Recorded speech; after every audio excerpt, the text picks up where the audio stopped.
ပစ္စည်းလေးကိုအရင်ဝယ်ရပါမယ်အရင်ဆုံးဝယ်သူက site 3 site လောက်ရှိရပေါ့နော်3ကိုကတရက်နည်းနည်းဒီစအိုကကြက်သားတွေကိုကြက်သားမှန်ညံရှိလာအောင်လို့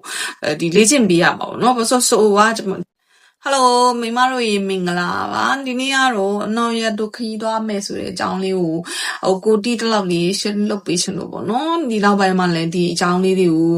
ပြောတာတွေတွေ့လာရတယ်ပေါ့တွေ့လာတချို့များတော့အဖြစ်ကတော့တွေ့လောက်ကတော့အကုန်လုံးကဒီကိစ္စကြီးကိုလုံးဝယွန်းစရာကိစ္စကြီးပေါ့နော်ကြောက်စရာကိစ္စကြီးလို့ပြောနေကြတယ်ပေါ့နော်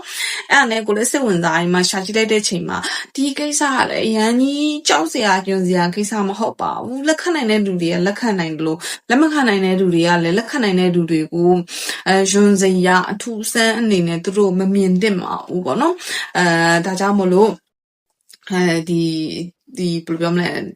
စိတ်ဝင်စားတဲ့လူအတွက်ကိုပေါ့နော်ကြိုတင်ပြင်ဆင်တဲ့အကြောင်းအရာလေးကိုပြန်မှာကိုတီတလောက်လေး share လုပ်ပေးတာပေါ့နော်okay ဒီအနောက်ရက်ကိုခီးသွားမယ်ဆိုလို့ရှိရင်တော့